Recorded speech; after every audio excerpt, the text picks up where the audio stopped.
ഞാൻ ഇപ്പോൾ സാറ് പറഞ്ഞ ഞാൻ നാസ്കോ ഫൗണ്ടേഷൻ എന്ന എൻജിനിയറാണ് വരുന്നത്. എൻ്റെ പേര് സന്ദീപ് എന്നാണ്. ഞാൻ ആർക്കാണ് സ്ഥലം. നമ്മളിവിടെ ചെയ്യുന്നതെന്ന് പറഞ്ഞാൽ ആസ്പിറേഷൻ ബ്ലോക്കുകൾ എന്താ അറിയാമോ? ഇല്ല. ആസ്പിറേഷൻ ബ്ലോക്കുകൾ എന്ന് പറഞ്ഞാൽ നമ്മുടെ നാട്ടിൽ തന്നെ പല തരത്തിലുള്ള നിലകളിൽ ഇപ്പോൾ നിൽക്കുന്ന ആൾക്കാരല്ലേ.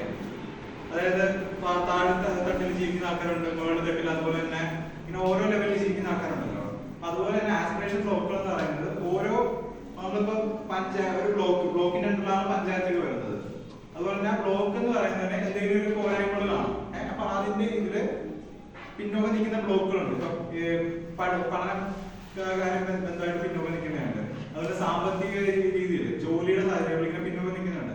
അതുപോലെ തന്നെ ഡിജിറ്റൽ പരമായിട്ട് പിന്നോക്കം നിൽക്കുന്നുണ്ട്. ഇങ്ങനെയുള്ള ബ്ലോക്കുകളിൽ പലതരത്തിലുള്ള പോരായ്മകൾ ഉണ്ടാവും. നമ്മൾ അതിനെല്ലാം അപ്ലിഫ്റ്റ് ചെയ്യാനായിട്ട് മുന്നോട്ട് കൊണ്ടുവരാൻ വേണ്ടിയിട്ട് ചെയ്യുന്ന പ്രോജക്റ്റ് ആണ് ആസ്പിറേഷൻ ബ്ലോക്കിൽ ചെയ്ത പ്രോജക്റ്റ്.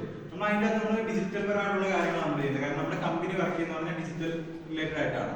കമ്പ്യൂട്ടർ ആൻഡ് സോഫ്റ്റ്വെയറിന്റെ അസോസിയേഷൻ ആണ് നാസ്കോ എന്ന് പറയുന്നത്. അപ്പോൾ അതുകൊണ്ട് തന്നെ നമ്മൾ ഈ പ്രോജക്റ്റ് ചെയ്യുന്നത്.